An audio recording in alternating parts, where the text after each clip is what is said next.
I arrived at the boarding school in the dead of winter, the cold biting through the air like it was trying to crawl under my skin. The place was exactly what I expected. Remote, quiet, and completely cut off from the rest of the world. The kind of isolation that makes you feel like you're the last person alive. From the moment I stepped through the gates, I could sense something was different.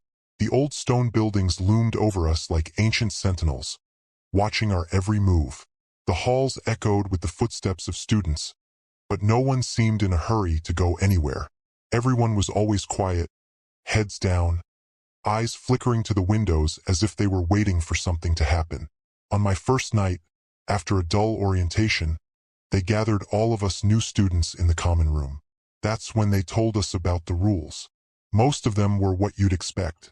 No loud noise after certain hours, no sneaking off campus without permission. But then came the one rule that stuck out. Curfew is at 10 p.m. sharp. Under no circumstances are you to leave the dormitory after that time. It seemed odd. I mean, it's a boarding school. Why would they care if someone wanted to sneak out for some fresh air or grab a snack from the kitchen? But they were dead serious. The headmistress, a stiff, gray-haired woman with cold eyes, repeated it like she was daring us to break it. She didn't explain why. She didn't have to. The way she said it made the hairs on my arms stand up. Over the next few days, I started hearing whispers from the other students. They weren't loud enough for the staff to catch on, but in between classes and during lunch, I'd hear snatches of conversation. Talk of weird things happening at night, of shadows moving in the halls, of whispers in the dark when there shouldn't be any. First, I laughed it off. I mean, every school has its ghost stories, right? The older students love to scare the new ones, and this was just their way of hazing us. I even joked with my roommate about it, but she wasn't laughing. She just stared at me with wide eyes and muttered, "You'll see. Just don't leave your room after dark." Okay? I brushed it off. There was no way I was buying into some stupid rumor. I figured the whole thing was just to make us paranoid, keep us from sneaking around after hours. But still, that rule stuck with me, gnawing at the back of my mind. Don't leave the dorm after curfew. I didn't realize how serious it was. Not until later.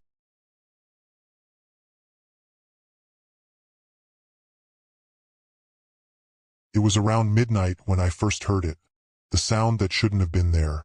I was lying in bed, staring at the ceiling, trying to shake off the unease that had settled in my chest since I got here. The wind outside was howling, rattling the old windows, but that wasn't what woke me. It was something else. At first, I thought I was imagining it. Soft footsteps padding down the hallway, barely audible over the creaking of the ancient building. No one was supposed to be out.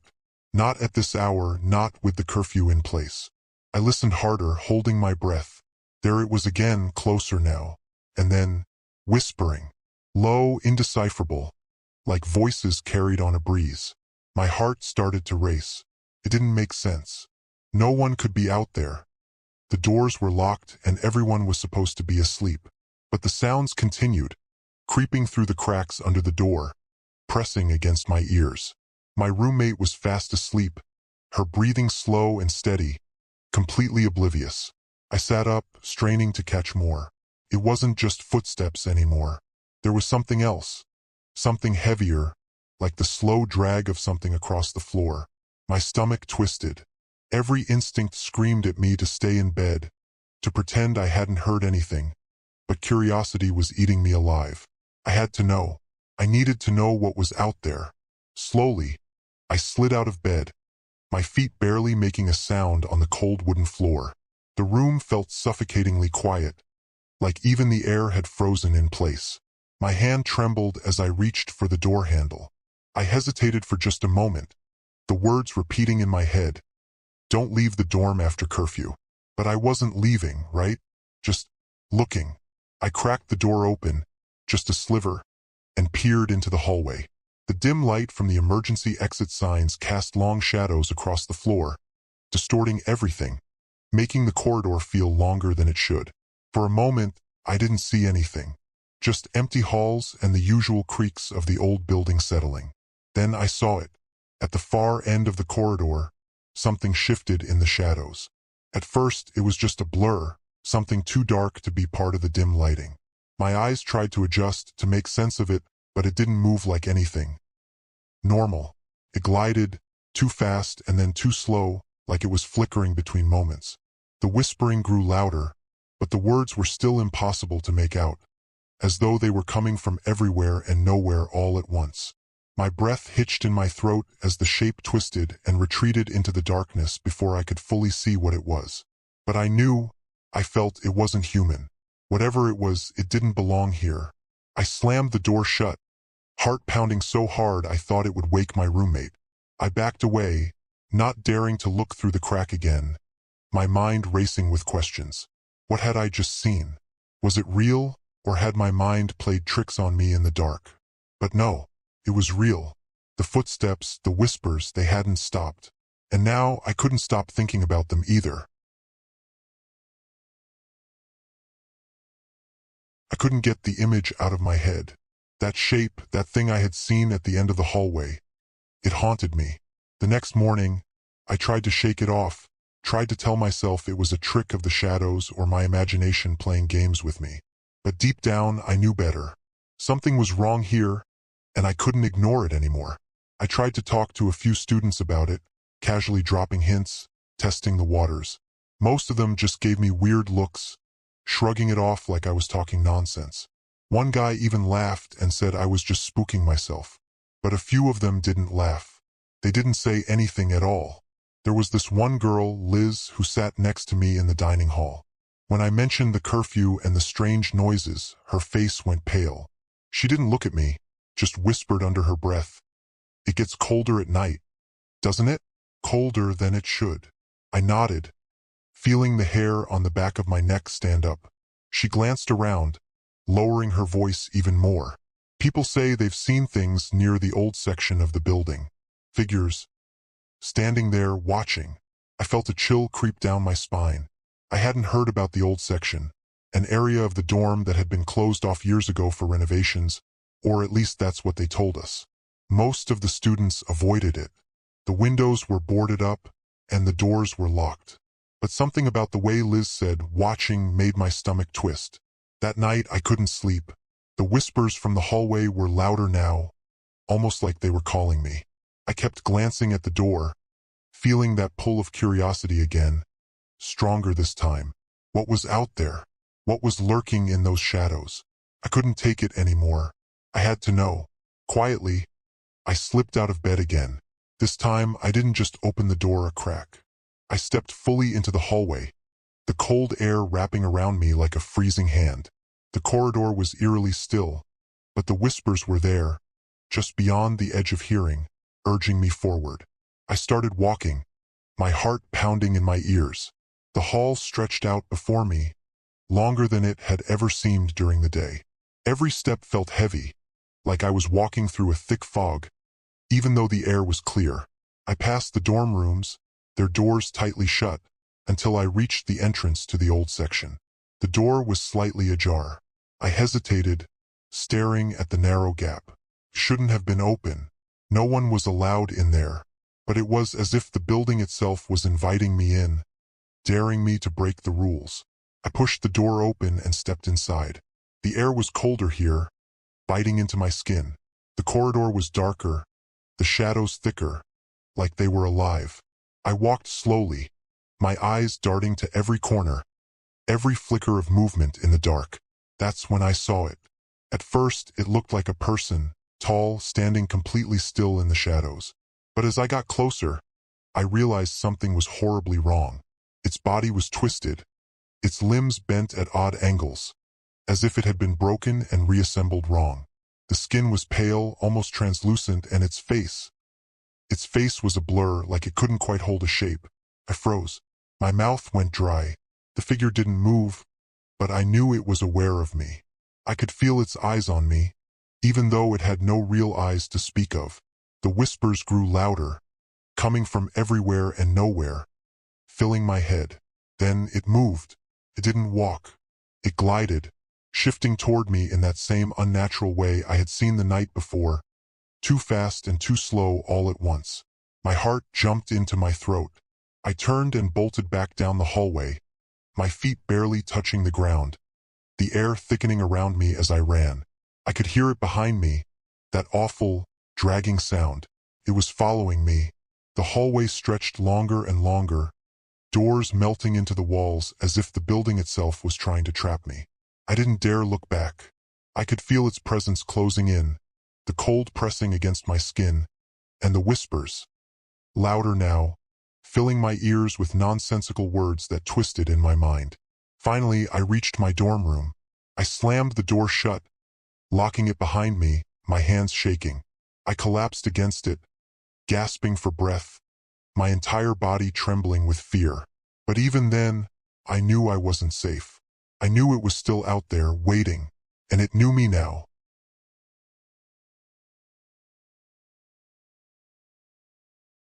My heart was pounding so hard I thought it would burst out of my chest.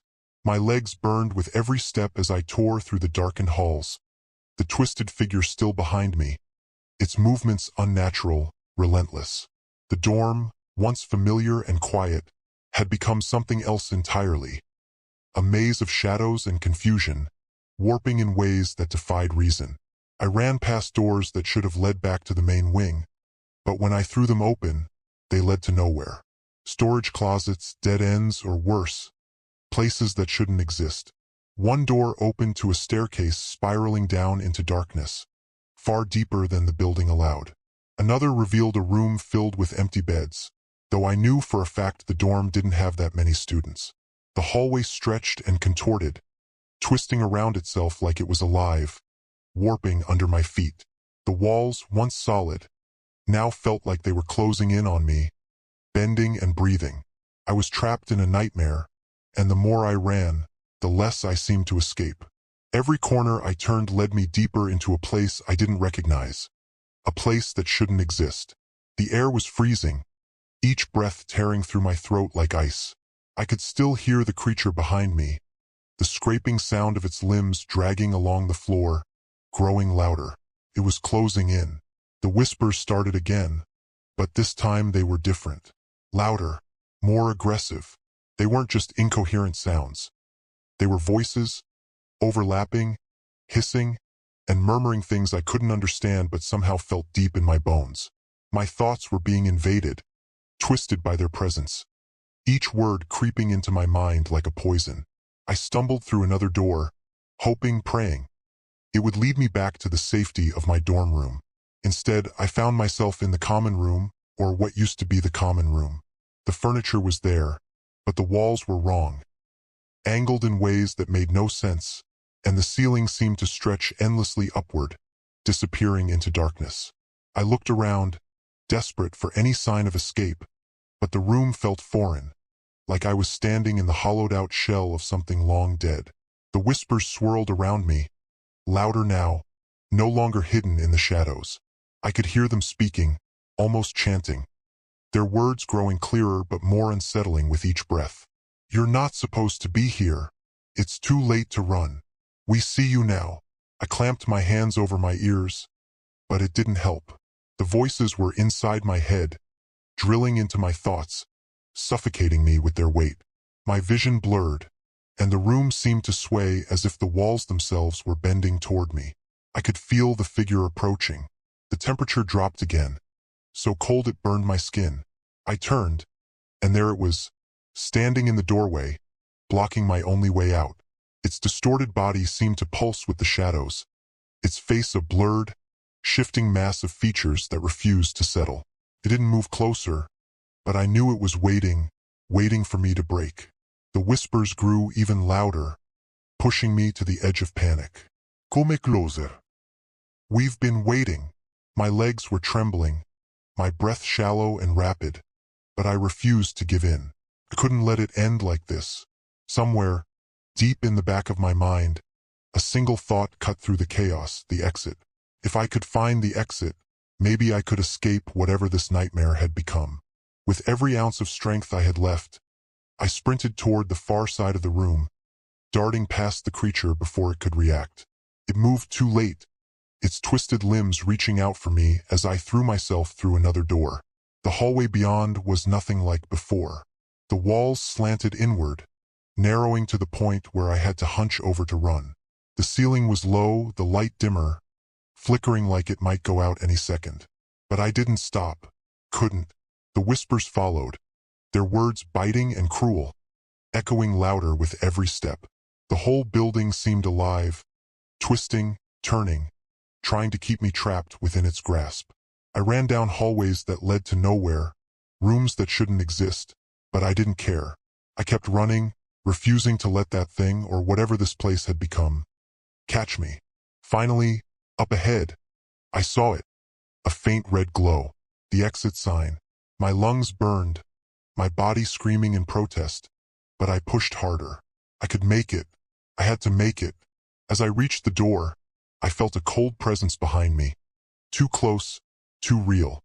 The whispers were deafening now, overlapping into one final, terrible sentence. You'll never leave. But I didn't stop.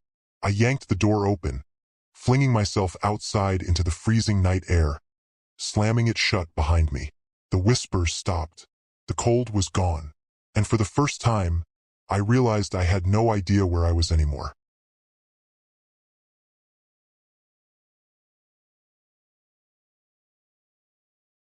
I barely made it back to my room.